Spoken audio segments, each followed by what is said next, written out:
Hello and welcome back to the Fantasy Take TV podcast. We're here for the Round 8 review, joined by a couple of men who went very well this week. So we'll get to that in a second. But the agenda for today, obviously we'll go over how we went, the latest injury news and some suspensions as well.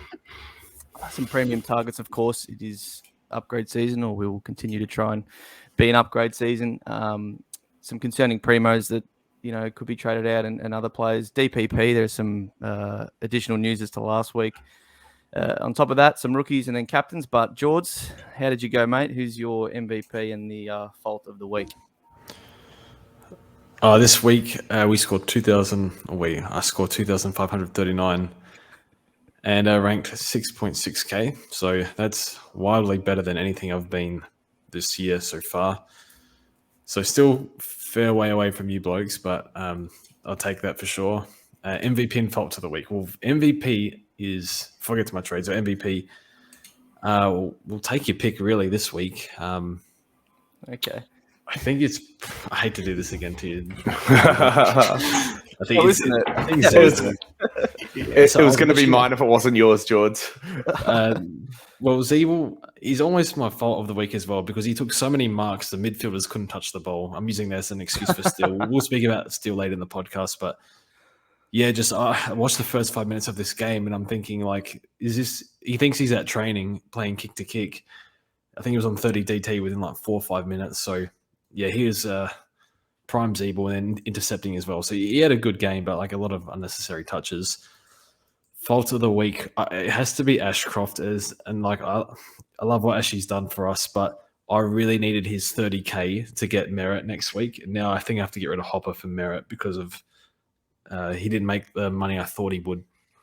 So Ashy's 37. Can't really fault what he's done for us. Really made heaps of money, but yeah, just needed 270s to get the extra money. So. I'll still tear my team apart to get merit next week, but I'll see how we go. So, and then my trades were last week. I got rid of Fergus Green, Tyler Young, and Will Setterfield. So happy with all those 3 outs. And in came Steele, Simpson, and Chincotta. So I'm happy with those ins. Steele, we'll speak about him after, but I'm not too worried at the moment. So yeah, I'm okay with that. How'd you go, JD? I had a 25-7-3, which I think was pretty good when it came to weekly scores, like 130 or something ranked for the round. And I moved up to 218 overall, which is... very nice. Yeah, season high so far. Not too bad. Exciting. We'll see how long that holds on, just because, been pretty aggressive with trading to get here. And last week I traded out, it was a little bit fortunate, I guess, depending on how you look at it. So I traded out Ridley, just with Laverty out of the side. It was clear he's playing lockdown, so decided it was probably time to move him on over someone like Hopper, which ended up being a really good move, both because Hopper went well and Ridley got injured, as well as Fergus Green, and I pulled in Sinclair and Cincotta, the Sin boys, I guess it might be Chincotta and Chinclair, but they was telling me and George that Sin Cotter on the stream last week. So who was? Someone on the stream in the comments was saying it's Sin. Yeah. But no one says it. So I thought they the Blues announced him as like Sin Cotter, like they made us like a sign. Anyway, okay, so yeah, those were trades. Rank overall is pretty good. My MVP and fault of the week. So I'm going to give my MVP to one Samson Ryan, who is just 15% owned. I could have picked Dunkley, Goulden, Zeeble, but these are all very highly owned players. I mean, basically everyone has all 3 of those.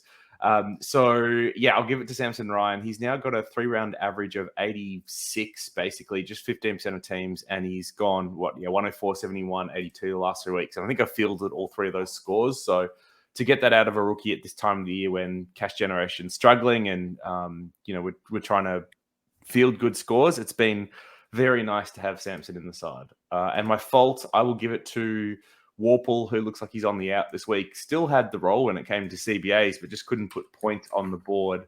And it was very disappointing because, like a little bit like, George, what you're saying, but like if he'd scored well, I could have maybe held him a little bit longer, eked a little bit more cash out of him. But what was it, like a 68 or something, really halted his cash gen. And it's, scoring worse than basically everyone else on field, including rookies apart from Chandler. So, yep, he's the negative, even though he's been good for us to this point in the year. Yep. No, that makes sense. I scored 2,449, which, around this podcast and around the Discord at the moment, it always, you move up almost 1,000 spots, but you feel bad. So I think I'm up to 1.8K now. Could be inside the top 1K without the Took trade and captaincy. And then obviously Zeeble, the big miss. So I really could be really high, but that's the breaks. Trade out Setterfield, that was good. Radigalia, not as good, but still needed to get someone out for an upgrade. So not too upset with it, but he looked like he played really, really well. And then Fergus Green was a good one. Brought in Sinclair like you, JD. I didn't catch that game, but I saw that he had played like so much midfield in the second half again and was in like 60% CBAs, which I don't love. Yeah, that's right. So I don't like that, but I still think he'll be okay. And then got in Simpson and Chincotta as well, so boosted like George. So happy with that. The MVP, well, it was going to be Samson as well, JD, so I'll have to just go with that because my team doesn't have too many others. Could be Hopper, I guess, but yeah, a lot of my team's pretty highly owned. But the fault is well and truly Sicily. So after being my MVP last week, he's back in the faults where he's been most of the year. So been a bad starting pick. 530K, I think, at the moment, averaging 98 for 600 and whatever he was. Not great. So could be someone I flip the buy, depending. Zeebel's going to out-average him, outscore him, outprice him in the next month, I would suggest. So, it'd be great if I could make that switch, but probably not going to happen. So, MVP Samson. And just based on your trades at NO, did you bank a lot of cash this week? Yeah, so this week I can really do a lot with it. I got 230 in the bank. Warple's got to go. Ashy's got to go. I was able to loop Ashy. So in a week where I didn't have Zeeble and stuff, I was still able to make some decent decisions to help me because not getting Ashcroft's score helped. But yeah, Warple Ashcroft can go to 2 premiums and then probably a boost. We'll talk about it later, what rookies. But yeah, my last boost that'll be, and we'll see who I bring in. But we'll get to some quick discussion we want to have at the start of the podcast. At the top is the buy rounds, boys. So they're not too far away. What round is it? 9 next week in about, I'd say, a month. We're in 12, I believe, is the first one. 4 buy rounds this year with a weird 2-team buy of Geelong and Gold Coast in the second one. So how are you positioned, George? How's your team position, coming up? I know we're looking at a few first buy round players to bring in over the next week or so. We already brought a couple in. Is that your plan? And I don't know, round 15 is pretty stuffed, isn't it? Yeah, so this is interesting. I think I play buys differently to people. I think some years it's worked, some years not so much. But for what I like to do is load up on the first buy, even though they already have the, they're going to play not too far away, rather than getting him upgrading him after the first buy, because it just having them there, I feel like I'm in position to cover the round 12 buy quite easily, even with 6 premiums out. I should have 19 or 20 all going well playing. That's including like a Constable Donut and whatnot, like them not playing. So I feel like I'm okay going through there, and then I can just carry those guys through the buys, because I know the last buy you got the GWS boys, the Kangaroos boys, the dogs boys as well, like English and Bond. So it's going to be a really rough last buy. So I don't want to overload too much on there. I think I'm positioned okay. Looking at, I think if you have like a Tom Stewart, I don't have Stewart, but he'll be very handy to have because you get like an extra player basically, because he'll be easy to cover. So I feel like I'm positioned okay. I think if you have like a luxury of buy flipping some players, like maybe a day potentially, if there's like better DPPs that come through, and whatnot, even like maybe a Cogs, you could flip to like a Petrarch if he gets DPP or Gorn or whatnot. You could do that, but I don't think I have the trades for that. So I think buy flipping will be very handy. So those people that with extra trades will have that. I won't. So yeah, at the moment I think I'm 6, 5, and 7 in terms of premiums out at the moment. How are you looking at it, JD? I'm struggling at the moment. That round 15 buy is going to be a killer for me because both the North players in Zeeble and Cheezel end up being keepers. So probably a couple more in that round than I expected. And then on top of that, I had the 3 GWS boys and Bot English, and then, popular picks in Taranto and Rosie. All of a sudden, I'm at 9 premiums in that last buy out of the 18 or so that I've got on my side at the moment. So that's a bit of a concern for me. I'll be trying to bring in all my premiums from now until then in the front few buys, which means players like Doherty and Walsh are out for me, and then I think I will be someone that has to probably look at buy flipping, even if I don't have the trades for it, just to make sure I can get through to the end. But look, it's fine. We'll manage all right. What about yourself, Eno? Are you any of them Well, got you just worried? looking with that double up I'm doing this week. I'm going from 4 in the first buy to probably 6 if I go with Mills and Brayshaw. So that's probably going to struggle a bit, but that will help me for the rest. I'm fine in the second, of course. Third, I'm pretty fine in, and then in the last, I've got 7. So, still a fair amount, but hopefully by then we've traded in some players off their buy, and really it's going to come down to how many of our rookies are playing. So I feel like most are going to be in similar boats there. There's not a plethora of rookies to get at the moment. Like we're all going to own most of the same ones. So whether they play or not is going to be, you're going to be in the pack with a lot of that. So yeah, I guess how your premiums are set up, and obviously, as George said, the more trades you've got, you're going to be able to have the luxury of flipping a couple of guys that might be on the edge, like Will Day, like Sisley, who I've got, Cogs, like you said. I mean, even Gordon after his 150s, his role isn't the best, so he could possibly be one, but yeah, that's the way I'm looking at it. Think I'm okay. Like I got 20 trades, 17 after this week though. But yeah, I think that's maybe just par or maybe slightly above the most. I'm not sure, but should be able to flip a few in the buys. Just going to come down to the rookies that play. So, I mean, the two that people are trading in this week, Drury is the most traded in play by far. I mean, he's got the last buy as well, so that won't help. And then I know a lot are looking at Rory Atkins, but I guess we'll leave that conversation for later on. But he obviously has that, easy buy, so he might be handy to help you. Can I just add one thing? I think this year's buys are going to be a little bit harder because of our rookies. So a lot of us might still have Constable. A lot of us probably have Matt Roberts. And I think last year we all had playing R3s. This year, a lot of us have Madden. So yeah, I guess maybe like on that round 12 buy, maybe you can like correct a rookie or two. I guess it depends on I have Sturt as well, so I'm just praying he comes back. So that's just an extra one for me. So I just thought that was worth noting. I think like maybe round 12, round 13 is round 11, round 12 might be the week to fix up a Roberts. He's still listed as 7 to 9 weeks away, so he's definitely dead for the buys. So yeah, I thought I'd add that.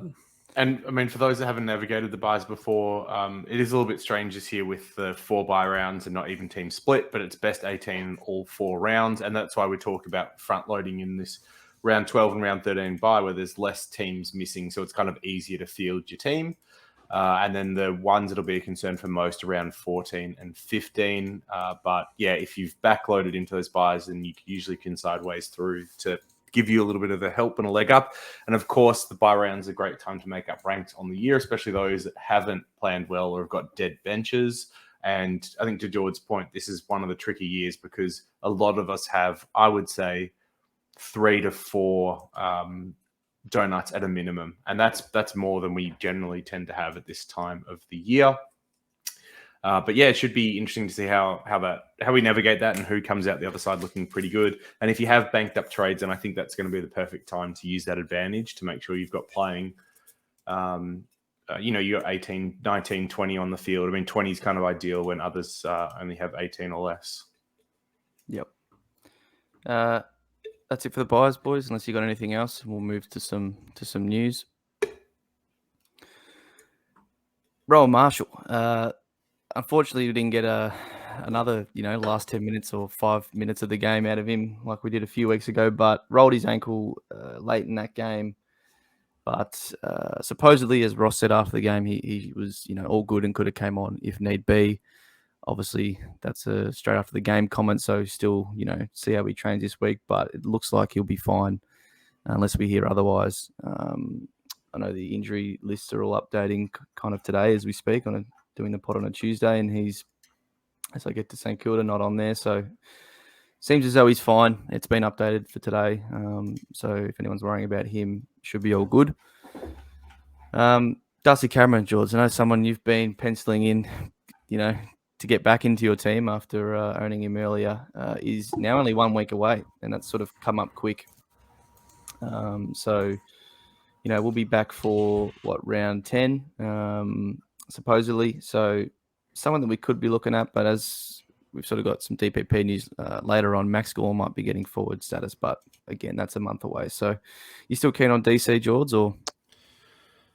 It's a tricky one. When he comes back, his break even's pretty low. It's 53, and he has BJ Williams in round 12. I don't like going blind. I just want to see how he is. I assume he'll be fine. Apparently, there was some footage of him moving really well at training today.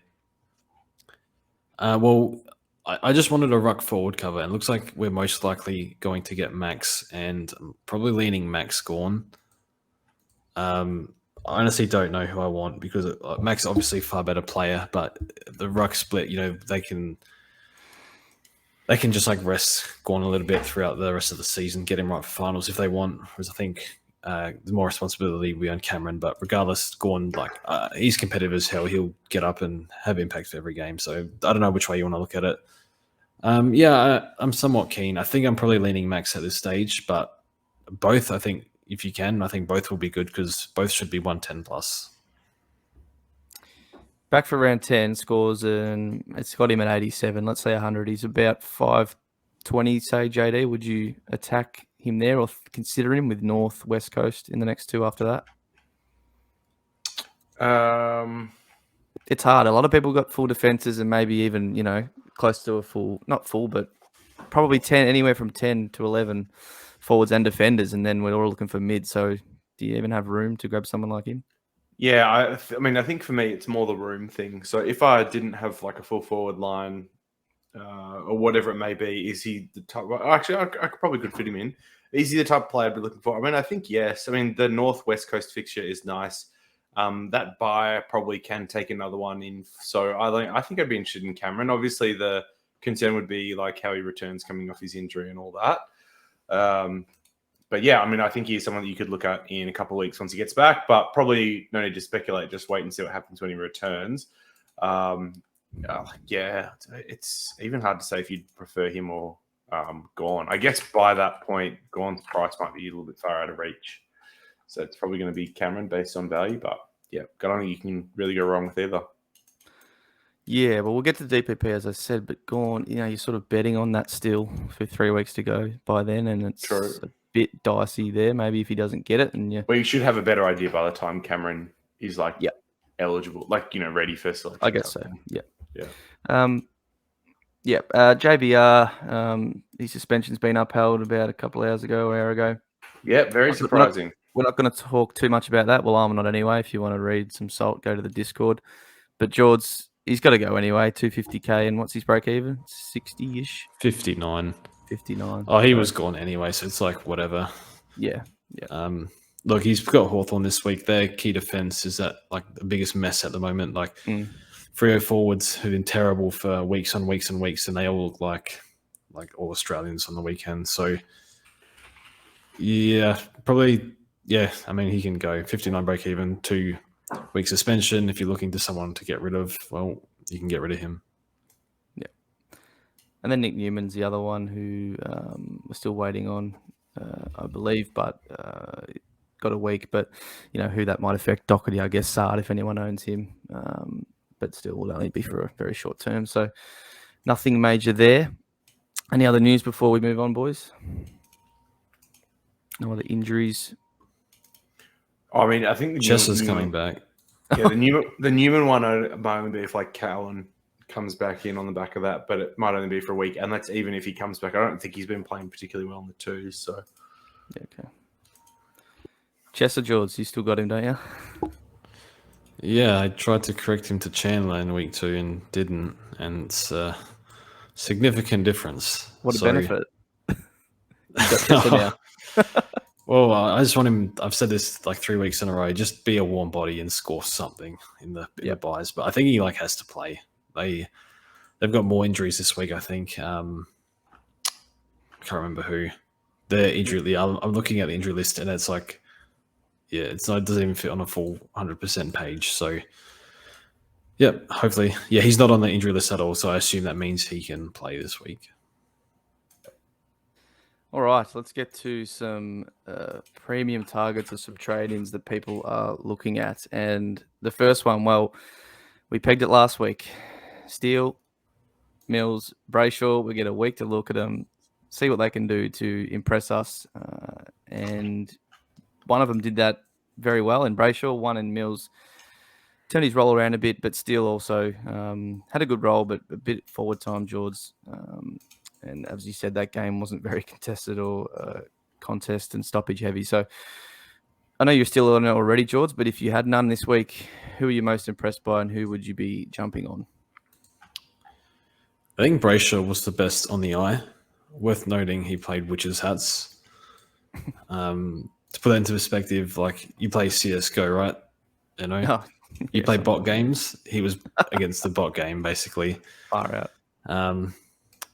Yeah, it's hard. I feel like we need to go in depth on all three. So I'll touch on them. Yeah, Brayshaw looks really good. Now he said he's injury free. He's been battling a knee issue. His ratio generally, he kicked 2 goals. He has been kicking a few goals this year actually, but he's generally better DT because like even at halftime, I think he had 3 contested possessions and he was on 70 or 80 or something. So that's Brayshaw, but he did 110. I think if he didn't get tagged, he probably would have done 115 last year. I think it was 112, 113 last year. So he should be able to go fully fit at 110. I mean, Freo fixture isn't super kind for the rest of the year, and he's, he needs to absolutely kill it to not get killed with his ratio. So I think he's good. I think he's very good. I think he's more your M7, M8 candidate. I think he's a good option. So yeah, given Freo aren't as good, I still think he should be able to do 110 because that's what he was last year. And also worth noting, he said he was fitter than he ever was in the preseason. I don't know, maybe he hurt his knee in round 1 or something. So that should be a good sign for Andy. So I think he's a good option. So then you got Mills. I didn't see this game, so maybe you guys can touch on him a bit more if you did watch it. The CBAs are back up. Actually, I watched a little bit. I just saw him around the middle a bit more. Started in the middle. 31 touches. Had some bad early clangers, which hurt his score early. I think he was on like negatives for a bit and had a decent DT. So I can't comment too much, but we know what he can do for first full preseason. Touch on Jack Steele. So I brought him in. People were concerned. People are not happy. I can't understand. Did he look good on the eye? Quarter 3, he looked really, really good. He looked like old Jack Steele. Had the most clearances on the ground, was probably the best mid on the ground. Maybe Liam Shields was. I think he got a 130 DT, but I didn't really take much notice of him. Quarter 2 and quarter 4, he finished the quarters like full forward on Ben Mackay. And I'm like, okay, why is this happening? I think when the whips are cracking, when they need him, when they need a win, I severely doubt he's going to be full forward late in the 4th quarter. I think he'll be okay. So this game, there was I sent a tweet comment to Matt Mottram, who brought him in. He's like almost first in AFL fantasy, and I was just mentioning that this game was full of uncontested marks, 240 uncontested marks. Usually there's about 180. I think stoppages were about 20-30% less than they usually are. So there's less stoppages, less center bounces, and yeah, I mean, what did Z will take 20 uncontested marks or something like that? So the game wasn't friendly, and like all the mids did bad. LDU was terrible. Simpkins scored, I think, 40 DT. Ross and Crouch were under 90 DT.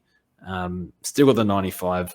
Tackled well. I thought there were moments where he looked good. There are moments where not so great. I still think he's a fine option. He's not 130 Jack Steele anymore. 125. He's going to be a high CBA. He's going to be 80% CBA guy. He looks fine in terms of injury wise, and he still looks pretty fit. He runs pretty hard, but I don't think the forward time persists too much. Maybe here and there, but hopefully not as much as on the weekend. I think he's a fine option. Is he a top 8? Probably not, but at his price, he's okay. So if I had to order the 3, I honestly don't know. Put it this way, I'm getting Mills over Brayshaw this week, and I already have Steele. So It's probably Mills, Steele, Brayshaw. Oh no, I'll say Steele, then Mills, then Brayshaw. Although on the eye, Steele's probably third. Yeah, I don't know, but the only reason Mills would be if Mills was getting 100% mid or 80% or even 65% mid time, he's clear first. There's no doubt about that. But it's going to take one or two injuries in Sydney for him to revert back to a crap role. And you never know. He could play more wing one game, like who knows. But yeah, so I think I've just talked for like 5 minutes there, but hopefully that was some help. JD, what's your take? So I have them Mills, Steele, Brayshaw. Don't know why. I've just got a feeling about Mills that he's going to end up being the best of these. He's heavy, like, you know, he's top 8 last year. He's the only one of these three that haven't had an injury concern. So while both, like, you know, Brayshaw had the injured knee and yes, he's come good, but those things can flare up pretty easily. In fact, that's what we've seen with Lockie Weller, a different injury, of course, but that stuff can come up. And then, yeah, Steele's shoulder, I guess, a little bit of concern given it's the second year in the row that it's played up. And he's just looked disinterested in periods of games, very like unsteel-like. So there's something off about that. But yeah, I think Mills, the obvious upside with him is that he gets the better role in the midfield, which we've seen progressively happen the last 2 weeks, even without the defenders in the side, and that the Swans start to find some form. He's also got, I think, a nice fixture than Brayshaw in the next couple of weeks. I think Steele and the Saints have the best run home of a lot of them, where Freo's I don't rate at all. So yeah, I don't know. I think Mills is probably one I lean to, and I don't think Tom McCartan was on the injury list, right? And he didn't play on the weekend, did he? Oh no, he did. He did play. So yeah, I don't know. I just think that they've got enough defenders back now that he. They brought Fox back. Yeah, that's right. They had Fox back. So yeah, I don't know. I have a feeling Mills will continue to play midfield time. It's what's worked the last couple of weeks. They've started looking competitive again in the midfield and around the ground, even though they didn't get wins. So yeah, I don't know. I that's just where my gut feel lies, is that Mills is the one to go for, even though his break even, I think, is worse than Brayshaw's. Yeah, it's still fine. If you wanted to wait on Mills for whatever reason, you could.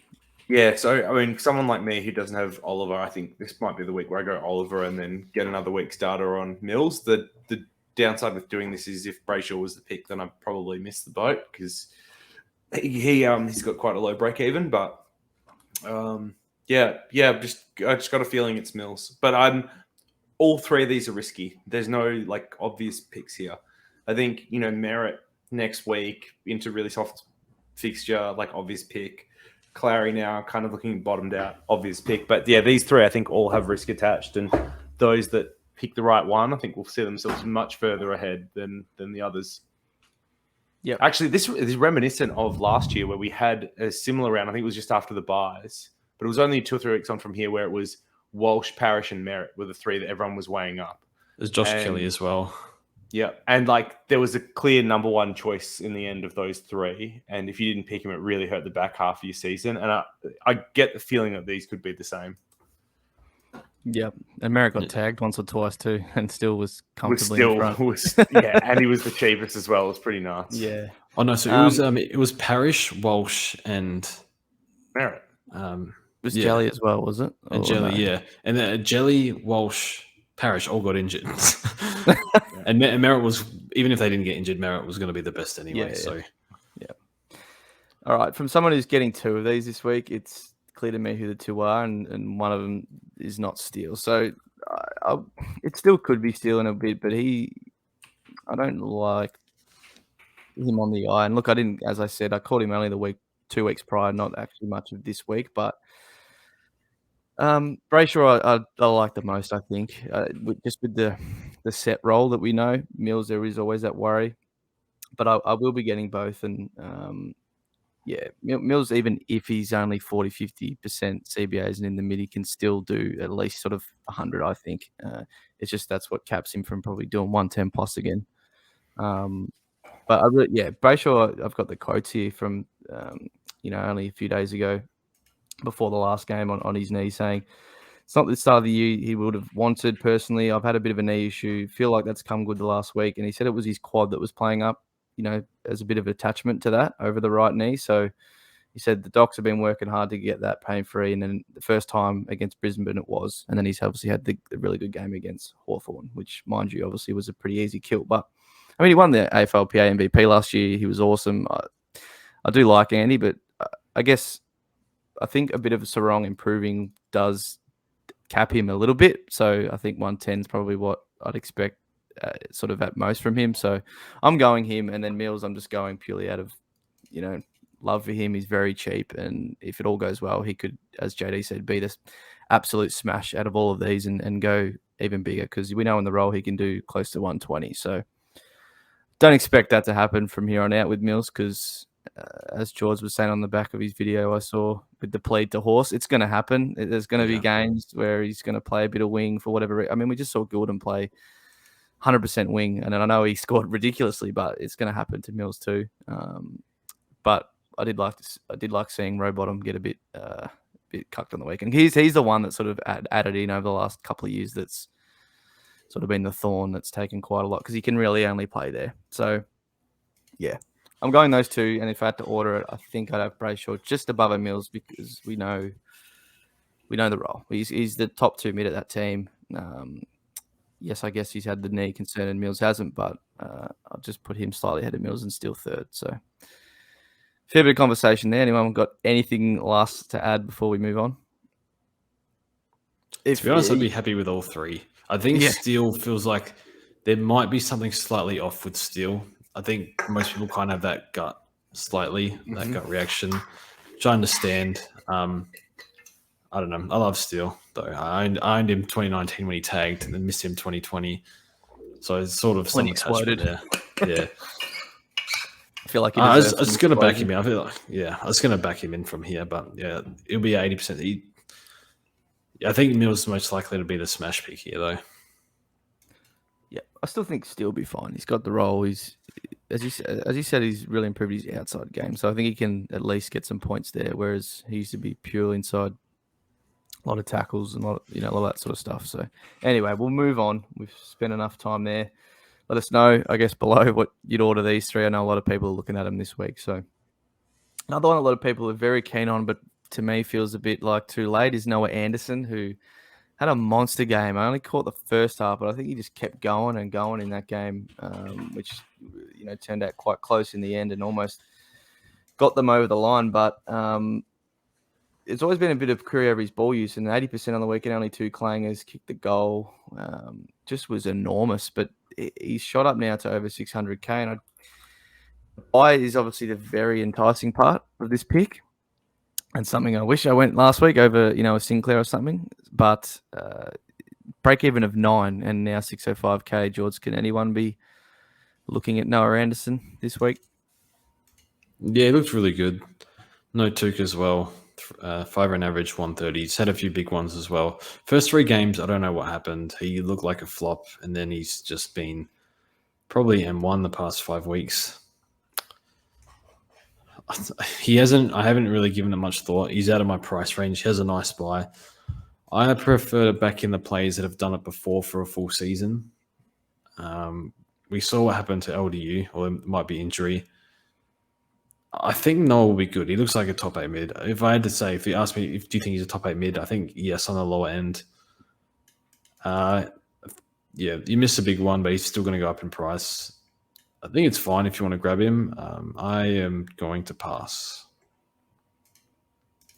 JD?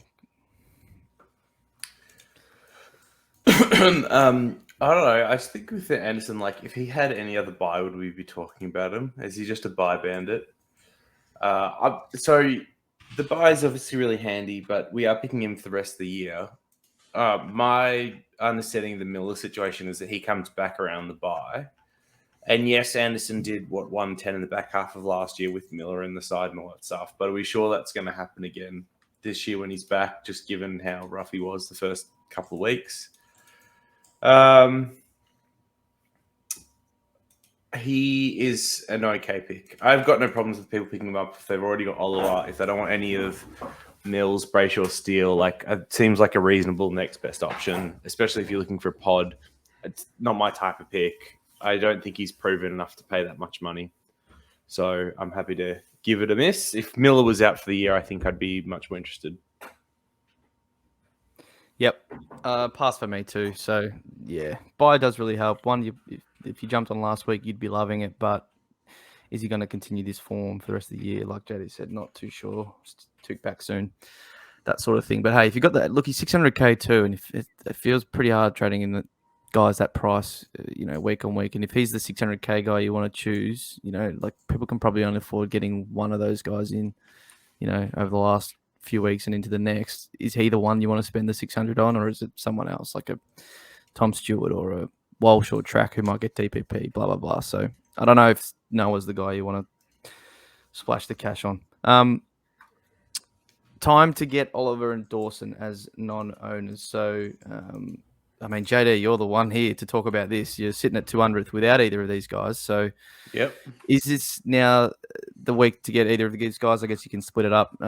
First for Clary, we'll talk about what's he dropped to and sort of stagnated. 652. So he's lost about 50k on the year. And a 99 break even heading into the Hawthorn game. So what are you seeing here? And then Dawson is 655k, so about 5k difference, and he's got a 98 break even as well. So I guess the question is, that's fitting. Isn't it? Probably the two best mids in the comp, I would say. But yeah, yep. So I guess the question is kind of like, for those that have missed these players, can you pay up for them now, or should you be seeking value? Because that's probably the bigger question. Like, there'll be a lot of teams that'll be missing one of these, or maybe they're missing English, who's also around the same price point as Dawson or whatever it may be. Can you pay up for these guys now, or should you still be going your Mills, Brayshaw, etc.? Yep. What do you see, George? I know we've got both of these guys, but I think for me it's Clary now the time to get. If you've held off for this long and done well, is it probably as low as he gets? Up until post buy. Every year with Oliver, there's a pretty small window to get him before he goes nuts. This is your window. I don't know how. Like, he's had the soft fixture. He's still got Hawthorn this week. They might send Nash to him. Nash has been doing a good job on some plays. We just saw Port give up, I think, 120 DT to Parrish and Merritt this week. He's got them next, and he's got Freo, who are playing like bunnies at the moment. So, yeah, I think he's like, this is kind of what you probably expected. If you didn't start him or you didn't want to pay 700, this is probably what you expected to pay for him anyway. Maybe a tad less. 99 break even. I think it's time to get him. If you feel like you're in a position where you need to go value now and maybe get him flip Hopper to him, I think that's still okay. But don't be surprised if the Moon game comes, because it's happened for a lot of players and somehow it hasn't happened with Oliver yet, but I think it's coming. Yeah, that's right. Like, he seems to drop a 200 each year, and thankfully, as a non-owner, I think the worst he's done is a 156, and then the 130s in the last couple of weeks. So, no, it feels like a decent time to jump on him. Dawson, I'm still not as sure on. I feel like tags have to come for him at some point, right? But in the upcoming fixture, I just don't really see where. But yeah, that's a hard one to pay up for, even though he's clearly going to be the D1 from here. Yep. Yeah, well, since Nick's getting attention, you're probably right. I think Clary, as we said, is probably the one to prioritise if you didn't have either.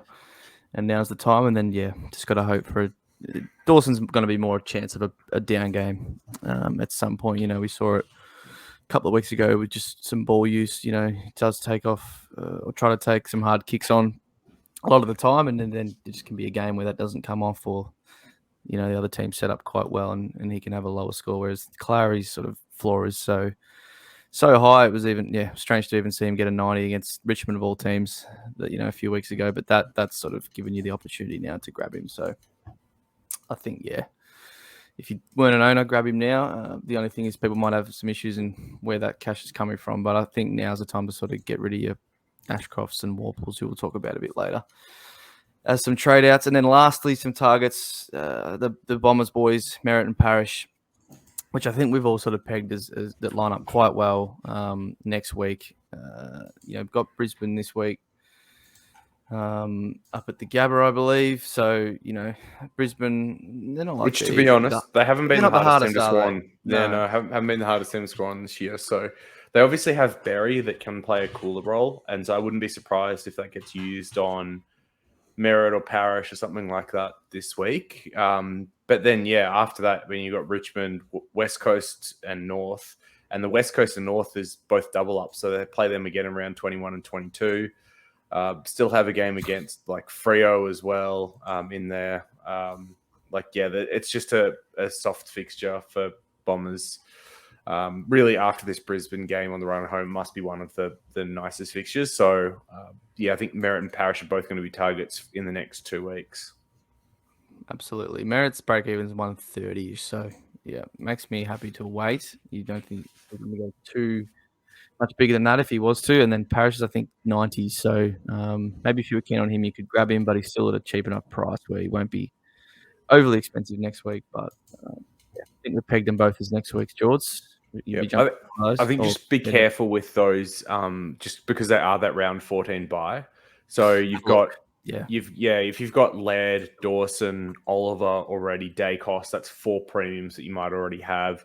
Then if you have either of the Hawk boys like Day or Sicily, or you've got like a Petrarca, or you're getting Gorn in your ruck, then all of a sudden you're getting up to 6, 7, 8 in that round pretty quickly. So just have a look at your team and see if you can actually accommodate one of those.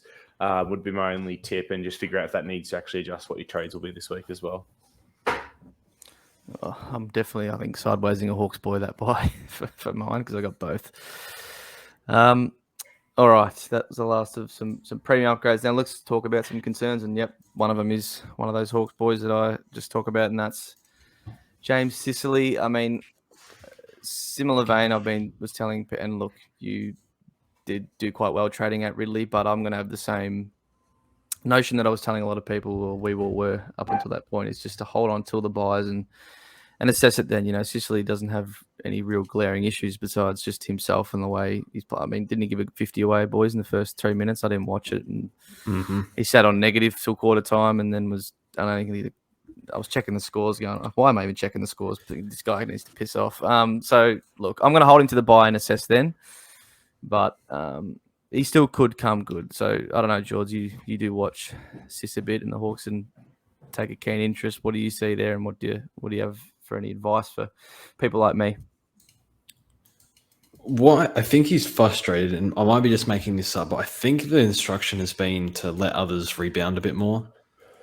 And their key position setup is just a mess. Like, Weddle was playing key position on Tracy. Sicily's doing a bit of key position, bit of like third tall stuff, which is kind of what he's doing last year anyway. But given more kick-ins, more rebounding responsibility to Hardwick, Seamus Mitchell's taking a few kick-ins as well. It's just less responsibility on him to rebound. He's still getting a few marks from kick-ins, but I just feel like he's rebounding less. Like, I haven't checked rebounds, but I assume they'd be less than last year. And again, I think he's just losing his shit because Hawthorn are bad, maybe.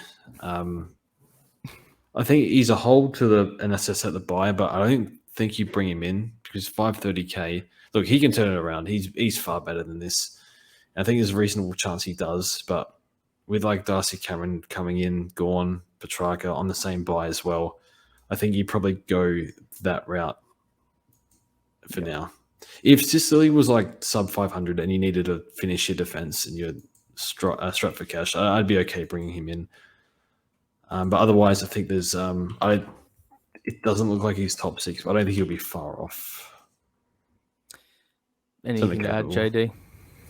No, other than I just feel like he's playing down because they're struggling to lose by enough, because like West Coast is just that bad, and even North's worse than Hawks this year, and they clearly want the number 1 pick. So I feel like he's doing his job for the team as the captain, and unfortunately that means that a lot of the hypothesis we had about him as a Supercoach player has gone out the window as this season's progressed. It's honestly a really weird one. And I assume if they're not playing for number 1 pick next year, he's actually going to be a really good target then. The other interesting stat that came out today was looking at like likelihood to score or something off kick-ins based on who was taking them for the Hawks. It was inside 50s, yeah. But it was something like that, and it was like Hardwick was like 10%, and Sicily was near 50%. So he's clearly much more effective and a better user of the ball, but they're not putting it through him. And, is it development? Is it making sure the game is managed in a certain way? Whatever it is, like, I think it's really hard to go Sicily when Hawks are not necessarily playing to win. Because it just means that he's one of the ones that has to give up on his game a little bit to ensure that they get the result they desire. I'm not like deliberately accusing him of tanking or anything like that. It's just that that's what feels like is going on for me, because there's no other reason that Sicily's scoring is down as much as it is. It's just weird because his DT is the same as last year, basically. But the Supercoach is down 15. The efficiency is the same. I'm not too sure. Rebounds down by 1. Yeah, what are clangers and those sorts of things? Clangers up by 0.3. Meters gains down by a lot. Maybe it's more short kicks this year. There you go. Just junking it up. Meters gained down by 150, 160. Oof, maybe it's the less short. Maybe it's more short kicks, which is what we saw early in the season when I think he had one game of 14 marks or something like that. 17 effective kicks last year, 15 a game this year, 12. So it's just 3 effective kicks and a few, as you said, longer kicks, unfortunately. So, he probably can still go 95 to 100. So is it like an urgent trade out? For me, no. Is it a possible buy flip? Yes, we'll see. And the other one, the big one, is Luke Davies-Uniacke, who went from the hottest player in the competition after 2 weeks to, I mean, I don't want to go over old wounds for owners, but, highly traded in that week. We all know what happened with the website, and it's just gone downhill from there. And he has been carrying a couple of issues. Obviously, missed the week with the heel or whatever, but I think we sort of we said anyway, once we knew that was what's happening and he was carrying something, it was probably time to jump off, take that opportunity while you had it. And he's probably still playing through it and struggling quite a bit. So the hard part is he's come all the way down to 510K now, 516, with a 160 break even. But even if he's named this week, boys, are you encouraging people to trade out? JD, I'll start with you. Yeah, look, it's a tough one because it is, Holder's gold, and he had the last buy as well, which was nice because if you're going to flip him, it's for that. But I think the reality is he has to be carrying something. Like, this is just so far off the LDU we had. So I would be in favor of using a boost and getting him to someone worth owning, especially given that there's a few discount options going around at the moment. It's just really unfortunate. This is, it's going to frustrate owners this year, but this is the type of player I'll be probably aiming to start next year, just because he's so discounted on what he can do. If he has a full preseason, gets right, then be all over him. But yeah, I mean, he's scored worse each week for the last 5 games he's played. Like, ever since round 2, each week he's gone out, he's scored a little bit worse. The weeks he's actually played, his 5-round average is 95, which actually seems like way too high. So yeah, he's a straight swap to someone like a Mills. Like, it's only like 7 or 8K. I think I'd just be jumping off. Yep, I agree. George, same thing. The way I play this is if I think I've got a player that's injured and dropping money, I just get out. Yeah. If you got a boost, definitely get him out. And look, maybe he comes good, but it gives you a bit more peace of mind. You don't have to go in thinking, am I going to get... his time on ground the other day was like under 70 as well. He might come good. I always, if I think a player is injured, I just get rid of him. And yeah, it didn't work. Like earlier this year, Finn Callahan got that shoulder knock, and I was like, oh shit, I'm going to trade him out. But the report said he was all good, so I said I'll hold him again. And then that game that I held in the second game, he's pulling out of tackles still. So I was like, I think he's injured. Like, I'm getting out. And then he's made 100K since. So sometimes it works, sometimes it doesn't. But I think for the peace of mind, I'd probably get out. And yeah, 160 break even. If you hold this, it might get worse and worse. So out of fear, I'd get rid of him. Yep, I agree. Now let's get to some good stuff. We've got trade outs and rookies to cover off, but the DPPs still a month away. But we got a nice update last week of some numbers, and we're going to talk about some more again this week after another game of data. There's 3 main guys. I'll quickly run over some others that aren't as relevant. Dylan Williams, no one really wants to talk about him because no one owns him and we all hate it. But he's going to get defender status, of course. Ashcroft was a little bit close to forward time, but again, not relevant. Most people will be getting rid of him. Grundy's not going to get forward time, judging off his stats, which is 16%. So sort of tells you a bit of what's going on with the ruck time there. But obviously, he had a few weeks without Gawn. McRae 30%. So I guess it's still possible. But Trelaw's just done his hammy right, so he'll be out. So McRae probably will play a bit more midfield, so might miss out. And then Mills, who people might be asking about, is 22 defence and 12 forward. So, not going to get any DPP here. And then there's Jaden Short. Maybe we could speak about him before we speak about the big guys. He's going to get defender status. But I feel a lot of people are already full there, and there's a lot of other options that don't really require you going someone like him. So anything to add on Shorty, Jules, before we get to the three main guys? Probably not. He played midfield. Yeah, he did on the week, and he swapped again. Hey, so who knows? Yeah, you just don't. I think he'll stay there given Baker's form early in the year. So he's no. Yeah, it can change week to week, so just not something you touch. But the three main guys we want to talk about, got them here, bottom of the screen.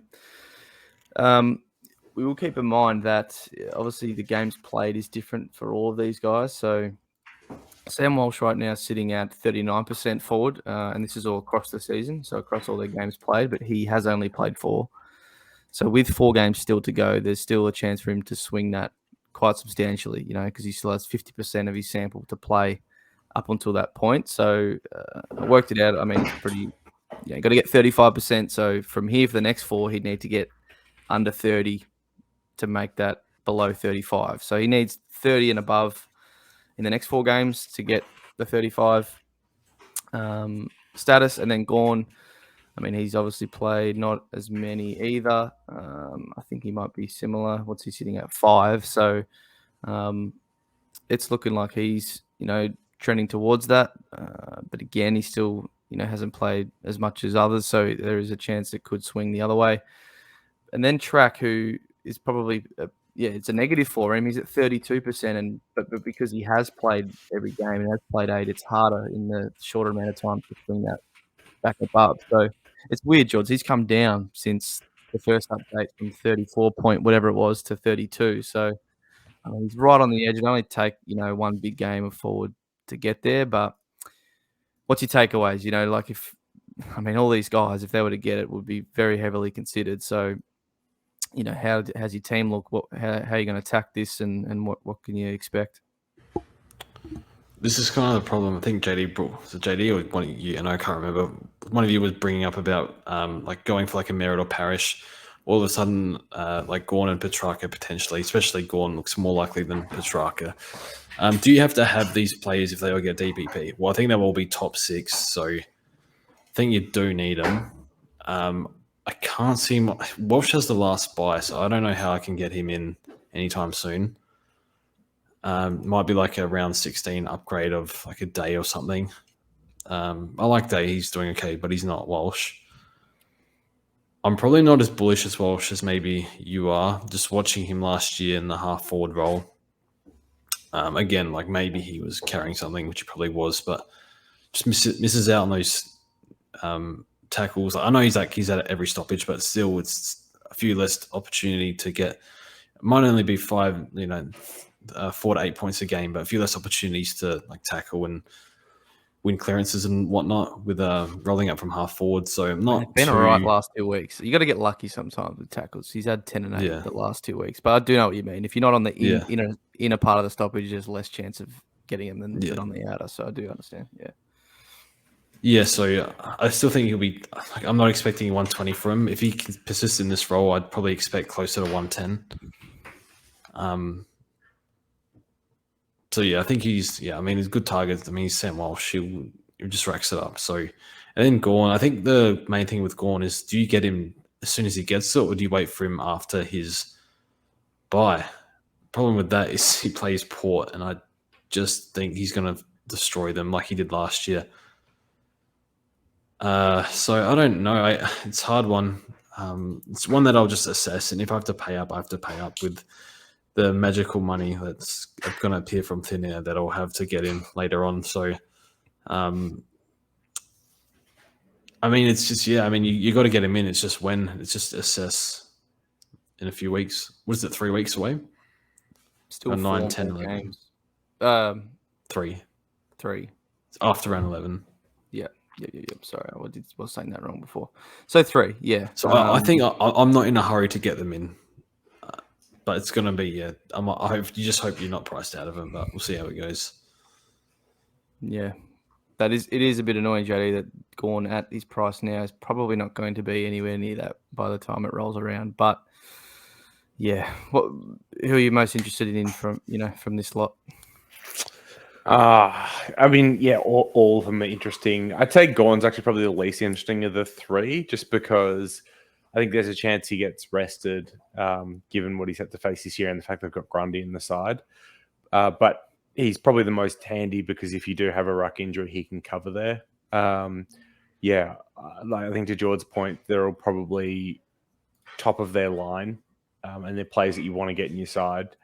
But like Walsh, I can't bring in because of the last buy, so it'd have to be a luxury upgrade way at the end or an injury trade sideways.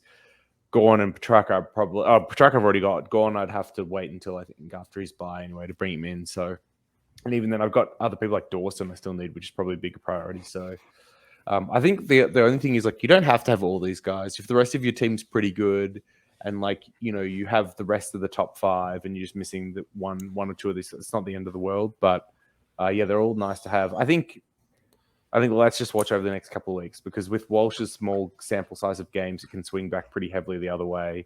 I think Gawn's probably in a similar boat as well. I'd say it's unlikely Petrarca gets DPP status from here. Yeah, well, as I said, I was saying that wrong. So obviously there's only 3 more games. So with Walsh having played 4, he probably needs even How many? not as much. So he's 39%. It's going to be hard, I would say, over 3 to get that below, but it is possible. Just don't quickly, know what Carlton are doing at the minute. Does he have to play a certain amount of games? Yeah, and he will get there. It's, Okay. We had it last week or in the Discord. There was a thing, and it's probably too much for me to scroll up and find it now. But yeah, I believe he's all good on that front. I think it's 6 or something out of 12 for the second installment. It's like half the games. Yeah, which he will play if he plays out from here. He'll play 7. So anyway, yeah, it's hard. And like you said, last buy, like there's just no way JD can grab someone like a Walsh with 9 from that buy. And how many do you have, George? Is it 8 or something? Like it's just I've got you can't be doing that. 7. So even then, at 7, you're not grabbing another one, are you? I think I'm going to hold. We'll see how we go, but like Chincotta and Jury all going well. I think I'll have to get rid of them on their buy as well. Mm-hmm. And then again, it's like the round 15 buy. We got the English Marshall together.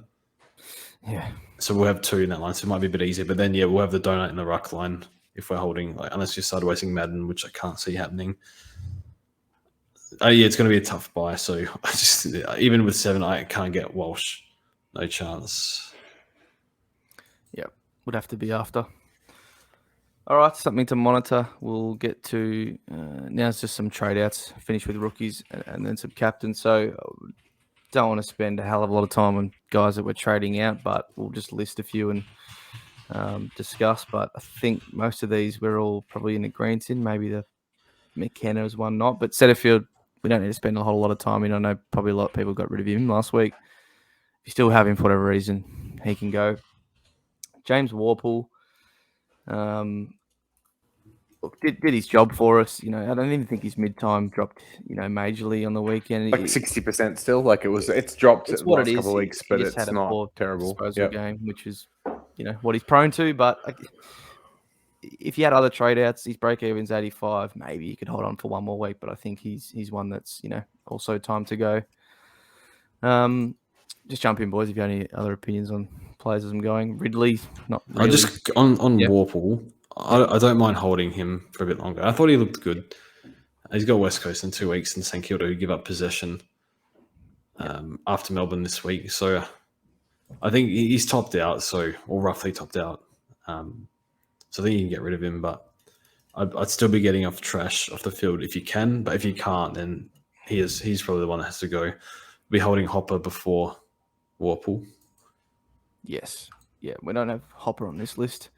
Next one, yeah, Ridley, as I was about to say, like obviously concussion. I think he's missing at least a week, JD maybe 2, so that's not really a hard decision.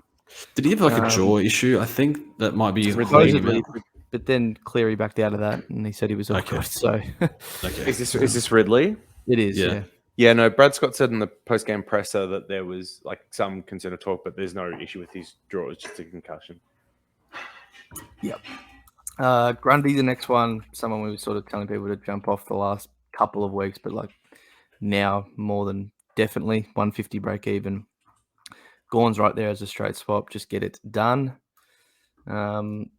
Ashcroft, and bit of an annoying one for most of us. I mean, I guess it helped me in some sense looping him, but it doesn't help cash gen. And, you know, he is holdable with a 70 break even and still that 100 in his cycle for this week. But, you know, even with a 70 against the Bombers this week, his break even will shoot up to 100. So that 30 really doesn't help. But if you had others that can go before him, you can maybe hold on to him for one more week. So any opinion on Ashcroft, guys? I think he's all right to hold. It's just I think, projected in front of me. If he goes 73 the next month, he's 30 losing 4K. Yep. Yeah. At that price, 370K and a 37, it's going to be tough to make money. I think he's okay because he's better fieldable. He's more fieldable than like a Wilmot, who I've still got, or a Seamus Mitchell. But I think I'm just going to get rid of him because he doesn't have that much more to make. So, yeah. I've had the same view on him for about 2 or 3 weeks now. He's fine to trade, fine to hold. Just depends on if you've got bigger problems in your team or not and what the money gets you. Yep. And I think the roadblock's coming next week with that 30. Just going to shoot up his break even unless he manages a big game against Essendon, which could happen. He's got talent. He's playing a decent role. But, yeah, still one that can go. McKenna, I guess, in a bit of a similar boat. So these two are sort of in, similar boats with hold or trade. You know, McKenna's break even still 57. That's gettable for him, but obviously annoyingly dropped to 40 last week. You know, even with some kickouts, just wasn't a great game from him. Didn't get involved as much. He's one you can trade, but I think he's in the same boat as McKenna, as one you can possibly hold if you wanted to. He still sort of has the opportunity to make more money because, you know, he's not up as a higher price as someone like an Ashcroft. So, what do you think about McKenna, George? Yeah, he did not score at all with decent kick-ins. I think it was 5. Oh, Rich out. Kitty was out for a bit with getting assessed or whatever. And, This was just looking up the injury list. Kadeem Coleman, they said he had cramp, and he's not on the injury list updated today. So I assume Kitty will play this week. So, yeah, honestly, I don't know. You could get an 80 from McKenna. You could get a 50. I don't know. Randomly. So it's like, I think you could trade or hold. It's same boat as Ashcroft, as you said. I'll ask you then, JD. I guess maybe people, I think I saw a couple in the Discord in this situation with Ashcroft and McKenna, and say you're trying to pick one to use as an upgrade this week. Where would you lean as to who you held and who you traded?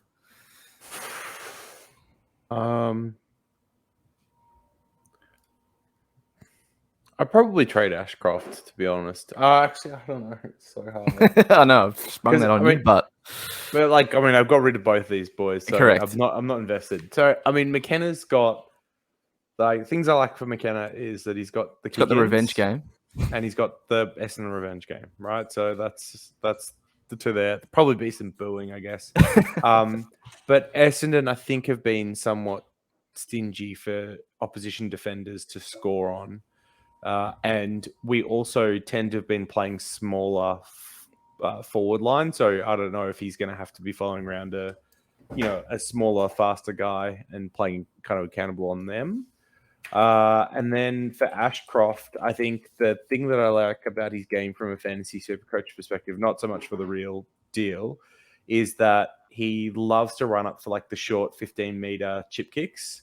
I've noticed it a lot. Like, you know, the person kicking in for lines will hit him up occasionally. He'll run down there, or if it's just kind of exited their defensive 50, then he'll look for it through the midfield as well. And he gets a lot of points of that. you combine that with his ability to go forward, kick a goal, and just his contested work, and you can get some really nice scores out of him. And I think Essendon is a team that can give up a fair few points to midfielders, or at least has done this year. So I could see him going really good against Essendon as well. And it's at home, where I have a feeling he's scored all right. So, in fact, I think like his 3 games at the Gabba so far have been 105, 75, and 103 for Ashcroft. So, those are, I guess, some things for you to consider. And then of course, you've got the break even as well with who's got the better one. I should also say that like McKenna's 3 better scores have been at the Gabba. All right, let's prioritize points on field. Keep Ashcroft, trade McKenna. George, I'll get over to you. Won't let you get out of this one. That's whichever. If you need the money from Ashcroft, get rid of Ashcroft. Otherwise, I think Ashcroft should outscore him. You think? Okay. I think get rid of Ashcroft as well. Don't know. I don't mind McKenna, and there is just a sneaky chance he has, a decent game, and from his lower price, obviously can make more money than what Ashcroft can. So, look, it's probably the case of trade one and one the next week anyway. So it's not going to make a huge difference. And if you are just looking for points, then maybe you keep Ashcroft for that. But yeah, obviously price might depend on who you're getting in. So you might want to get rid of Ashcroft anyway. Fergus Green, I mean, someone that most people probably already got rid of, but yeah, now especially break even over 100. Lost a bit of his cash, so yeah, get the hell out of that. And I might spring another one on you boys. It's not here on the list, but it's more of a premium one, and it's Big Shrek. It's Big Sean Darcy, and now not because he's been bad, but he did have a down week. His break even's now 155.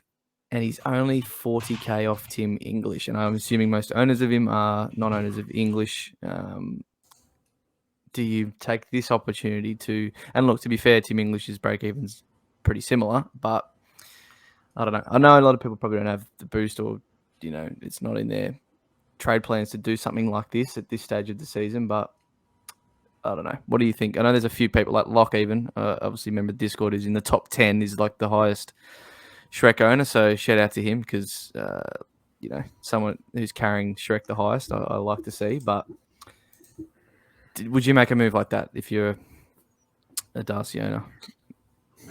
Probably go down to Gorn, bank the money, get this Port Adelaide matchup. Shrek plays Sydney at the SCG, small ground, more stoppages. Ladham's no good for sure. Yeah, I think it's like you get more getting a rookie to a premium. Unless it doesn't interrupt that, I think you could go to English or Glom. Maybe you just want to keep him and get Marshall to English. I don't know. Yeah. JD, weird one, I know, but I know we don't love talking about the rucks too much, but there's a bit of difference, I guess, with some people now. I think Gorn is worth going as the alternate route, just because if he gets DPP, you're not going to get him this cheap. English won't be too much more expensive. Then you can get someone later. Yeah. Plus, if anything happens to English, then you're really far ahead. So, it depends on how risky you want to go. I think getting English is safe. I think getting Gorn is more interesting. Yeah, I think Gorn makes sense too. And I was weighing up, what happens this week if there's some talk that Marshall still saw, or maybe Tom Campbell gets named. Would you consider going Marshall to Gorn this week anyway? But hopefully we don't have to get into those types of considerations. Yeah, I think I like Gorn. Then you get it forward status. Hopefully you're obviously praying for that. Then you can grab English possibly around 600-ish later on if all goes well for you, because he does have a higher break even. But we obviously know what he can do on the scoring front. All right, we'll move on. We've got some rookies to finish with. The all-important rookies and the all non-existent rookies, to be perfectly honest. But there's a couple. George is still putting Dill Williams on here. Do you really want to talk about him, George? Or do you just, don't do this to yourself? 240K. I think JD put him there. But did JD put him there? Okay, I've gone at the wrong person here, but it hurts, JD. I don't know. Look, he played well. No. He's in here because people talking about Atkins at 203K. Is he really? Is he really a better option than Williams, who at least seems to be able to score, has decent job security, gotten better every week? That's why he's in here. He looked like he's played 100 games at halfback the past 2 weeks. Whoa, He just was intercepting, rebounding, good user. I mean, it's a small sample, but he looks good back there. Kick-ins as well. Yeah. It hurts. Look, I'm not a fan I can't of pay either, that, though. but 240 is too much. Yeah, it's impossible. It's impossible. Unless you're, Gygo with all the bloody cash and trades he's got. Another shout out. But JD, can't really trade him Williams, but Okay. I guess we'll talk more about Atkins. What could it I know be? you put him there for, yeah, I know. For that reason, Atkins, are you at all interested in him, or is that part of the reason you had Williams there? No, I mean, people are like excited about his goodbye. There's a chance he's not even in the team by the time the buys roll around. So Atkins is a hard no for me. I'm in agreement. getting him George, this I week. don't think is. So go on, George. I'm getting him. That's what I mean. I said, Yeah, you're not in agreement because you are getting him. I don't mind passing. The 200K. X-Prom. I looked at my fantasy team, which is a heap of shit, but I've got Chase Jones and Rory Atkins. I can't believe this has happened. That's got to be PTSD. There's no, never in a million trillion years did I think this was in a universe this could happen. I need to Okay, so I'll speak on Atkins. Message history of Atkins, because there'll be some stuff there for sure from 4 years ago. Oh, geez. Atkins was a winger at the Crows. I guess he was sort of known for not loving the contest, I think. I don't know if that's too harsh, but wasn't a strong contested player. Pressure on, goes missing, downhill skier. That was his reputation at the Crows. Crumbled under pressure this week, had 2 bad turnovers late. One was a bit stiff. The other one was about two minutes to go. They're trying to win the game. He goes for a run, passes it to the opposition. What's funny? I just searched Discord for your username with Atkins. There's 300 messages. I realised that. I did that. That too, might be Katie, Tom but Atkins. there That might be was Tom Atkins. Yeah. Because he did go crazy on Atkins for a year as well. Yeah. There was a full year of Tom Atkins. Oh dear. Okay, so I'm picking him because he's getting 5 kick-ins. I don't think Weller in or out matters. They move Weller to the wing. There's an article on Atkins. I can't remember what website, but he's like worked really hard to get back into the team. Worked in this point. VFL numbers pretty good. A few 110 pluses in there. Maybe one or two, maybe one bad one, and mostly 110s. I think he looked okay. I think I was saying before. Yeah, I think turnovers killed him in the last quarter. I didn't think he used it that badly. I think he was just trying to make a play happen and like move the ball really quick. And there was like dying stages, and when you have a clanger in the dying stages, like champion data, just rip your head off. I think that's kind of what happened to him. I'm going to pick him, and I'm going to field him for the time being, and hopefully hold him through the buys, because that buy is pretty appealing. Now, do you pick him if it stuffs up your upgrade next week? Because for me, I only had about 530k to play with next week, and Zach Merritt is not under 530k, which means I'm not getting anyone unless I get rid of Hopper. So for me, it just kind of works out where it doesn't block an upgrade, because I wasn't going to upgrade next week anyway. And if you are upgrading, you're going to get a big advantage over people like me, because that's very painful. I'm going to give up like 70 points next week. But back on Atkins, I think he's a fine option. I think he'll hold his spot. I think he played okay. And 5 kick-ins is very, very, very, very nice. And has West Coast this week, who apparently don't actually, I think on the like the DFS thing, Gold Coast, West Coast is not a great matchup for distributors. But I do feel like this is not going to be super high pressure game like against Melbourne. So I think that might help him a bit. I'm going to pick him. The role is very, very good. Very good. And he played okay. Now, also, last thing, job security, not sure. I think he needs to keep performing. If he plays the way he did the past 2 weeks, I think he'll hold. Good luck, my friend. I will not be joining you on that venture. But it can definitely work with the role, but I'm just worried that he would be out of the team and just completely stuff you and have to be another sideways during the buys. But if he was to play till round 15, then it would be a win in that role for sure. So a real risky pick, but one that could pay off. I hope they're kind to you and drop him this week rather than next. Yeah. Did you watch Probably him? not happening. A little bit, because obviously I watched 2 weeks ago against him, but I don't know. It's not the hardest in the world to play off halfback with he's got a bit of pace, right, George, and he can take Yeah, it doesn't make sense why, unless they think they can make finals, which I guess they still should be. That should be the mindset. But he's like 28 and a half. And they've like, how many paid up. How many distributors have they rolled through back there this year? Just like Constable, then Weller, then they move Weller, now Atkins, and then Powers move back more, and then McPherson's getting more responsibility. It's I don't know. It's just lots of nuts and bolts moving around. But yeah, I'm going to do it. I mean, I think I'd be more confident in him if Weller was named this week and he's still on the side. But Weller's wing though. But you said with all the changes, it could all revert. Something could happen. That's fair. Yeah. So who knows? Who knows? Good work though. An extra body during the buys will be handy through all. As we've and said like even though Weller was wing, you've had like Fiorini play the role well. You've got Flanders back in the side now. You've got like Bailey Humphrey. Like I think he actually played pretty well last week, and he's like playing more half forward role. He actually looked really good up on the ball. I think he's going to be a pick in future years, like Petrarca, Mould, or like Dusty Mould style pick. I actually liked his game a lot, but yeah, I don't know. Atkins is a no. I'm getting off track here because I don't really want to talk about the Rat King anymore. Well, that we shall not, unless George has one last little thing. I just can't believe I'm bringing him in. Did you see what I posted in Discord? Found a message of you slandering his name. Oh, jeez. From a comp's perspective, Atkins sucks. I want him dropped every week. It's a new role though to the Crows, but I know. It's not like the same player, just different role. But yeah. Still funny to look at. Here we are. Anyway, either it's success for you and it goes well, or we get to look at some else. So I'm keen either way. Mitch Nevitt, we've got him here. Bit of a weird one. Like they've got a few injuries.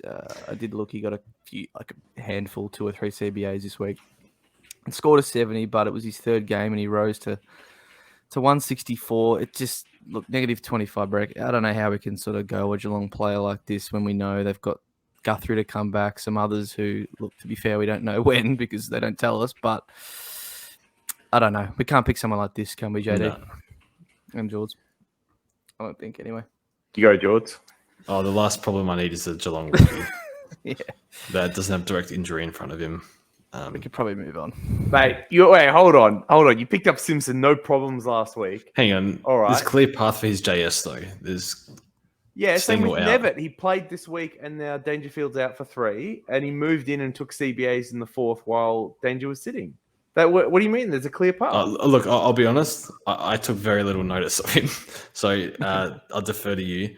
He does. He looks like that guy from the British Office, the blonde hair. You know what I mean? Yes, I do, and that's brutal but true. Brutal but true. That's the only thing I could think of. Like that was distracting me. But anyway. Okay, so I think some things that work in his favor is he won the their 2s best and fairest last year. I'm pretty sure as a midfielder, and their midfield is the thing that they are definitely weak on, and especially with Dangerfield out. And I don't think other guys like, Atkins, Guthrie, Bruin have done well enough this year that if Nevitt comes in and plays well over a couple of weeks, they necessarily hold their spots over him, despite the length in the side and all this type of stuff. I feel like there's opportunity for him to be there. He scored 72 this week, and that was really only with some CBAs in the last little bit. Richmond and Freo in the next 2, which are soft as hell matchups. Like you could see him making 100K over 2 weeks anyway, even if Danger's back in 3. So I don't know. And I'll say goodbye. I'm talking about that goodbye. But yeah, I don't know. If you're into, he's got a better role than Simpson did last week. Playing for the same side with injuries that, keeping Simpson's job security good should keep Nevitt, secure too. I think he's getting dismissed just because he's already gone up a little bit in price and Geelong factor as well, which just hurts. But I don't know. I feel like those that have watched him closely rate him. Yeah, I guess Guthrie, is he coming straight back in? He can just take Danger's role. And what's this 58 time on ground? That's bloody abysmal. Yeah, that is the biggest concern for sure. So maybe it looks like him and Tanner are sort of sharing this forward bit of mid bench roll, heavy bench roll. Because Tanner's still getting 65 tog, which that kid, I don't know. Oh God. Can we never bring him up again? That's probably, I guess, what concerns me. Better role than Simpson, I'll agree, but Simpson's sort of locked into a half forward role and playing a lot more on the ground in a Geelong team that probably win a lot of games. I don't know. Yep, it's like weird as well because I think against Essendon he had like 77% tog, so it's not like he was shortchanged there. It's weird that just for the Cats game, for the Crom game, he was. Yeah. Bit of a pod rook if you want to take the plunge, but probably one I'll sit off. And we've got a couple other guys here. So Chesser, not one that I'm saying get in, but he's obviously there and might get picked. But if you have him, I think it's you're great. If you don't have him, I don't think he's one you sort of jump on. Same price as Weddle. Yeah. So look, only if Weddle maybe he's not named. And look, CJ's back this week. Gabelich reported today. He's probably the last. I mean, it could be Seamus Mitchell, hey, and we could all suffer that. But yeah, we'll see what happens there with the team sheets. But that's always going to be a concern for Hawthorn. So yeah, you got Weddle 130k, you've got Chesser, but I think you bring in Chesser. So I mean, this is the thing. Like if Weddle's no good, do you really want Chesser over Nevitt? Serious question here because Chesser's job security is like an 8 out of 10, right? Like as long as he's healthy, they're just going to try and get games into him, which is great. But he is putting up like 30s and 40s in full game time. Even during the buys, are you ever fielding his score? And is he ever making you enough money to be worthwhile owning? No, so I do agree with you. If that was the case, I'd probably go Never. But that's where I'd probably start talking about these first gamers more. I know George has got, or someone's got Turner there. Was that you, JD? But I think these other two. Nah. Turner's the blip on my radar. I don't know why. But yeah. He played a few years ago, I think, but just sort of covers off key defense. But it's Drury, of course. The comp's already going him. I think he's 20k traded in, so people are already going early. On Turner. On Drury. Oh, sorry. Okay. I was just going to say as well, like Salem is apparently available with his knee this week. And I think it was Hibbard who Turner was covering for. Like he was the late in for, isn't on the injury list either. So I'd say there's almost no chance Turner is in the team this week. So yeah. No, we'll get you guys to speak on Drury because he's one that a lot of people are keen on. And look, you're probably not going to change many people's minds if he's already the most traded in player. But I believe he looked good early and then faded. Is that what sort of happened? Yeah. Playing a bit forward. I can talk because I traded him sight unseen in my fantasy side. It was on like 40 at halftime, finished the game on 50. But I still thought he was working hard in the second half of the game. It was just a bit hard because Saints well and truly had that game under control. And this is going to be the problem with Drury is that he's playing a half forward role in a poor side. So you're going to get quite unpredictable scoring and probably not very sustainable scoring. So doesn't really look like he's going to be an on-field rookie, but you might be someone that you could loop if he plays early and get some good scores from that. I think the things I did like about his play style was if I was to compare him to another rookie that we've got, it's probably Chandler in the sense that he's that smaller guy that moves up the field to present as an option. Actually had was a pretty good marking target when he came up the field. And then also at stoppages, he was pushing up to them and was actually very good with his hands. I thought he was quite quick and made good decisions and won a couple of contested possessions that way. So there were a couple of things I really liked about his game that show he's got some potential. And I think that's like the thing that got me excited about him is just given that North need to play or start playing some youth through that side, he looks like an exciting prospect to me just on that one game I've seen, which I wasn't watching him that closely, but enough to go like, oh, okay, I actually think there's something there. But yeah, I just think that the role is still poor in a poor team and it's going to be inconsistent, but I think he is a player. Like, I don't think he's a dud of a player. It's just that the circumstances are going to make it hard for him to be good scoring. But the positive is with that 102k price tag, you obviously get more money now because he's 20k cheaper or 30k cheaper than someone like a Weddle, and he needs to score less to then make the same amount of money as these other options. So that's the benefit of going one of these basement rookie types. Yep. Anything to add on Drury, George, or somebody just probably wait a week on? What are your thoughts? You're muted as well. He's doing a bit of wax. He's doing a bit of waxing with Shizu and Zeeble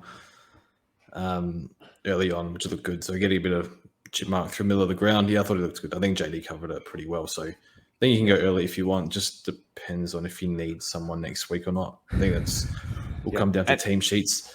It's going to be like who of the first gamers get named again next week, and so like it's not Turner.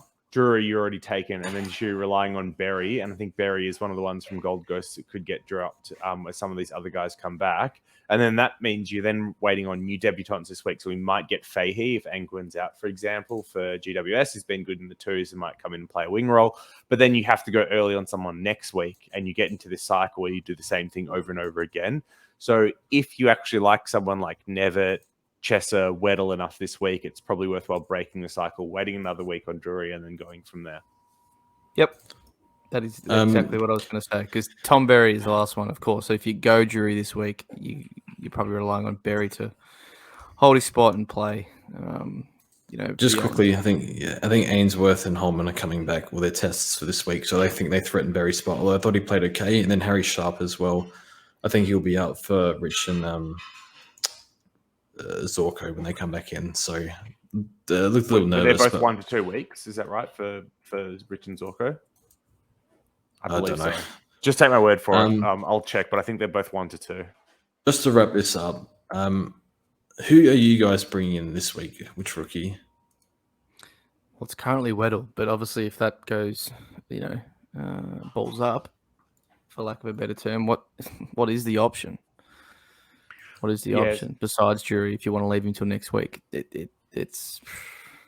I'll be taking Atkins. I don't have the money, bro. I think he's the. Yeah, I know that's yeah. I can go like Warple to Mills in one trade, and then like sideways Cowan to Atkins and make $900. Or I could just save the trade. Or I think like I don't know. I'm somewhat interested in Nevitt if Weddle's no good. I'll have to like reevaluate. But yeah, I don't know, and maybe watch his game again, the highlights. But I watched Weddle. Weddle was interesting. Played key position. Had some nice moments in the fourth quarter. I think maybe one moment where he went for run and carry, which I remember watching that in his draft highlights. I don't know what role he's going to play. I think they're going to keep shifting players around. I don't know if he's sub-risk. And it's like, well, they should play him because they're developing, but do they want to develop him at the AFL level or do they want to develop him at VFL level? Because they've like played so many players through the VFL this year that have come in and out the side, like Mackenzie McDonald and whatnot. I'm comfortable skipping on Weddle. I think he's a good prospect, but I just don't know what they're going to do with him. And yeah, the defense is just they got 8 defenders, 9 defenders, and they got 7 slots. I think he can play wing. I reckon what will happen is they'll play him wing eventually. But yeah, if I'm Hawthorn, I'm playing him, and he'll be like a slow burn. But I don't know. Yeah, I mean, it's easy to say you're happy, comfortable skipping him. Like most probably would, right? But if he's the option, that's what we're gonna have to go. People either don't like Atkins, which is fair enough, or don't have the money. So yeah, I guess JD Nevitt's probably the next best. And then is it Chesser? Bloody hell, I don't know. Because like, I guess look what you're doing next week. If you can't even upgrade next week, maybe you just grab Drury anyway. Because if you're just not going to make a trade next week, then you can like wait on a Berry, see what happens there or whatever. But if you know you can upgrade next week and you've got a way to do it, you probably want to leave Drury as the option. So just quickly, a lot of people would be debating this. Just Chesser or Weddle? Ask me on the stream, George. Once we see the you can't answer that. Like, Weddle, CJ's going to be back, right? So if he holds with him in, is that going to be the expensive Seamus though? And then we're all stuffed. I don't know. So who's coming out? Like, what? Let's put Scrimshaw to sub again, or move Scrimshaw forward, and then sub Seamus off in the start of the third. I don't know. That's the thing. They've got a lot of defenders, as you said. So Oh, okay. Empty's still there, Hardwick's still there. Yeah. Breaking news, even though it's 20 minutes old. Nick Newman's ban has been thrown out. He's free to play against the Bulldogs. So Cowan's small glimmer of hope to be in the side this week has just been snuffed, I'd say. Okay. There you go. Right, we'll finish off, boys. Still been a long one, as we always say. We'll try and shorten them, but it never happens. Captains this week. So is it just a case of stop stuffing around George and just have it on Clarion Bont? Like, look, I know people have been able to grab Rowan last 2 weeks ago, Dunks if you managed to get that, but I mean, Bont's in serious form right now. We probably want to have it around him. Carlton, I guess, possess the footy a bit, but like, I don't know, the way that he's going at the moment, Bont, and the way Carlton are going, that could be another big one. So it's the same old roulette of Oliver, English, Bont. Like, who do you pick? I wouldn't mind Dawson against the Saints. They seem to give up ball. So Dacos MCG against GWS could bounce back. I don't know. I think at the moment it's on Oliver VC into Dawson C. Interesting. They put Hewitt on Neil last week, so maybe they put attention into Bont. It depends on it depends on the Cripps matchup, right? Because like Cripps is the one that's been leaking points to whoever he's standing on, and I have a feeling like Bont stands on Cripps. Yeah, and then Hewitt goes to Libba. Yeah. But yeah, I'm not entirely sure. And then whoever like Walsh, Chera, whoever the third person is, like Mans, you're like Trelaw, McRae type. Like that makes sense to me. But maybe just given Bont's form, they do try and put more defensive work into him this year. So I think he's somewhat of a risky captain, because if he doesn't have Cripps matchup, his scoring's probably not going to be good. And then if I'm bringing Oliver this week, it's probably the vice captain. But I don't mind Mills as a sneaky choice against Freo if you don't have some of these other ones or don't like them. And even Stewart against the Cats on Friday night might be an interesting one. He scored 170 on them last time, or 160 on them. And Tiger's been giving up points to defenders pretty massively this year. The risk is that he might cop some heat, because the last time they played was when he got suspended for 4 weeks for KOing Prestia, I believe. So who knows how that actually plays out and affects him. It could be a positive, could be a negative. For those bringing in Noah Anderson, I guess the matchup against West Coast looks pretty good too. But yeah, I mean, as of right now, it's sitting on Oliver into Bont and Pelly for me. Yeah. Same for me. Don't really have any other standout options in my opinion. Like, I'm not confident with the captaincy. I guess George Dawson is, confident enough with him, but I VC'd him a few weeks ago, and that was part of my demise. So no knock on him, but yeah, fair. For now, and that would be obviously as a C. So, look, Nick's always there as backup against the Giants. I'm not sure what they'll do to him, but I guess he might be playing a little bit injured. I don't know.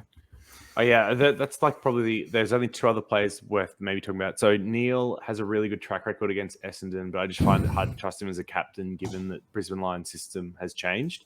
And then Dacos was the one I did want to ask about, because Kingsley coming from that Tiger system, we haven't really seen him deploy a tag this year, which is what has brought Dacos down the last couple of weeks. Do you think there's a chance that he runs free, in which case it does feel like he's a good bounce back candidate to get back to 40 touches? The team puts their arms around him, they feed him the ball this game, and really, pump his tires back up. Maybe a 140, 150 is on the cards. I think so, but then you're just going to look stupid avoiding Bont again. But yeah. Yeah, I just looked at Bont's 5 round. It's 147. I think I'll do Oliver into Bont. Yeah, I mean. Oh my God. I mean, I missed the 182, so I've been really bad this year with nailing it. I'll stick to Clarion Bont. If they can't get me a good one, well, then so be it. I'll put my hands up. Sounds good. That's it, boys. Been a good one. Been a long one. Some very important things coming up, but there's